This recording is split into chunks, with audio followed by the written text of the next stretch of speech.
Democratic live देखिए, इस वक्त हम हैं धरना स्थल गर्दनीबाग में और यहाँ पे हैं बीटेड पात्रता परीक्षा की मांग को लेकर बैठे हुए हैं कुछ छात्र और इनसे हम सीधा जुड़ते हैं। चूंकि आज इनका 12वां दिन हो गया है, 12 दिन से लगातार बैठे हुए हैं। सरकार की कोई प्रतिनिधि मिलने आया या नहीं? आश्वासन मिला है सरकार की तरफ से। क्या उम्मीद है? अब देखते हैं, आश्वासन तो दिए हैं, अब कुछ दिन हम लोग भी वेट कर लेते हैं। तो क्या सरकार की तरफ से कुछ हम लोगों को मैसेज मिलता है तो ठीक है। तो आगे की रणनीति क्या होगी? यदि सरकार हम लोगों के आश्वासन को नहीं मानती है, हम लोगों के मांगों को नहीं मानती है, तो हम लोग आंदोलन जारी रखेंगे, आमरण अनशन पर जाएंगे और धरना प्रदर्शन को और आगे बढ़ाएंगे। और कोई साथी बोलना चाहते हैं? ये बोलना चाहते हैं कि जैसे कोई भी स्टेट गवर्नमेंट है, वहाँ पर टीचर की बहाली होती है तो उससे पहले टेट का आयोजन होता है। और बिहार गवर्नमेंट इस बार ऐसा कर रही है, बोलते हैं कि अभी हम बहाली ले लेंगे और अगले चरण में हम टेट का आयोजन करेंगे। ये कैसे होगा? पहले आप टेट का एग्जाम लीजिए, तब बहाली कीजिए, और अभी बहाली कर दीजिएगा उसके बाद टेट का क्या औचित्य है? हम लोगों का कोई औचित्य ही नहीं है। ये कोई मतलब ही नहीं बन रहा है ना सर। मैं बोलता हूँ कि आप बहाली दे रहे हैं दिसंबर में, ठीक है, 2022 में आप सर बहाली दे रहे हैं और आप पत्रिका परीक्षा लेंगे 2023 में।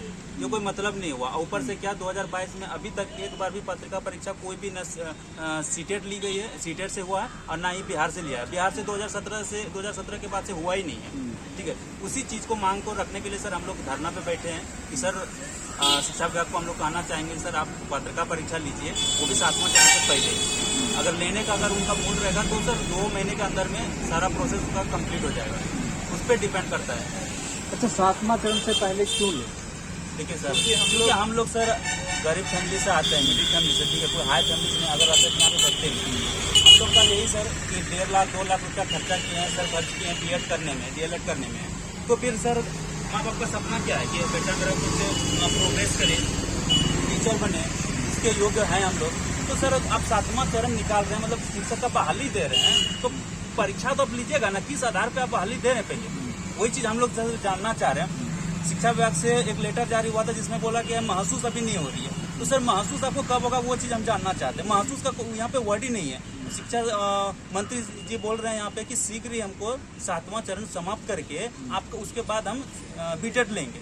तो सर शीघ्र आप क्यों करना चाहते हैं, इसका जवाब दीजिए। क्या आपको दबाव दे रहा है 7वां चरण वाले? अगर दबाव दे रही है तो सरकार क्या दबाव पे चलेगी बिहार सरकार? अगर ऐसी बात है तो बोलिए, हम भी बीटेट का जितने भी स्टूडेंट है सारे को लेकर आते हैं और सचिवालय पे धरना दे देते हैं। वहाँ पे दबाव बन जाएगा तो आप बताइएगा तब फिर दबाव क्या होता है।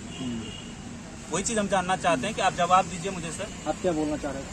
बोलना ये चाह रहे हैं कि हमारे जो माननीय मुख्यमंत्री नीतीश कुमार, उनको एक बार इस पर विचार जरूर करना चाहिए, क्योंकि जितना भी विकास का काम हुआ है उनके शासनकाल में बढ़िया हुआ है। उनको एक बार इस पर विचार करना चाहिए कि बिहार के हम लोग बिहार के अस्थायी निवासी हैं और हम लोग बिहार सरकार द्वारा निर्मित विद्यालय में पढ़ रहे हैं, तो उनको जरूर बीटेट का आयोजन करवाइए, उसके बाद आप 7th grade लाइए। और ये बिहार पहला स्टेट है जहाँ पर सरकार ये कह रही है कि पहले हम नौकरी दे देंगे, बाद में हम बीटेट करवा लेंगे। अभी हमको जरूरी नहीं लग रहा है कि बीटेट होना चाहिए। वहाँ से जरूरी आपको तब लगेगा जब हम लोगों का एज 30-40 साल हो जाएगा, तब लगेगा। 17 से 22 तक में अभी तक बीटेट नहीं हुआ, 5 साल में आप एक भी बीटेट नहीं लिए, तो आप जब नौकरी दे दीजिएगा तो फिर बीटेट लेकर आप क्या कीजिएगा? पहले तो आप बीटेट लीजिए, फिर आप नौकरी दीजिएगा। क्योंकि हम लोग बिहार के अस्थायी निवासी हैं और हम लोग बिहार सरकार के विद्यालय में पढ़े हैं। हम लोग को सीटेट से क्या मतलब है? सीटेट केंद्र सरकार का है, दोनों का सिलेबस एकदम अलग होता है। इसलिए बीटेट का आयोजन होना चाहिए और आपको बीटेट का आयोजन करवाना होगा। और नहीं तो हम लोग 4 लाख अभ्यर्थी हैं और आप यदि दबाव में काम कर रहे हैं तो आने वाले चुनाव में आपका ईंट से ईंट बजाने का काम हम 4 लाख अभ्यर्थी जरूर करेंगे। तो देखिए, बिहार के अस्थायी निवासी हैं, इसलिए बिहार के स्कूल में पढ़े हैं, बिहार के सरकारी स्कूल में पढ़े हैं और बिहार के सरकारी स्कूल में पढ़ाना भी क्या कहना है कि सेंट्रल स्कूल से हमें क्या लेना देना, सीटेट से मुझे कोई लेना देना नहीं है।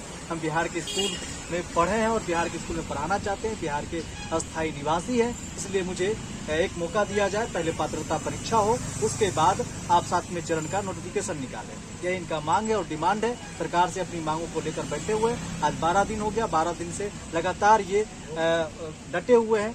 बारिश भी हो रही है, गर्मी भी है और सभी चीज़ों को झेलते हुए अपनी संघर्ष की लड़ाई जारी रखे हुए हैं। तो इसी तरह की खबर देखते रहिए और जो भी प्रतिक्रिया हो हमारे कमेंट बॉक्स में डाल दीजिए। और अगर अभी तक हमारे फेसबुक पेज को लाइक नहीं किए तो लाइक कर लीजिए, साथ ही साथ हमें ट्विटर भी फॉलो करें। धन्यवाद।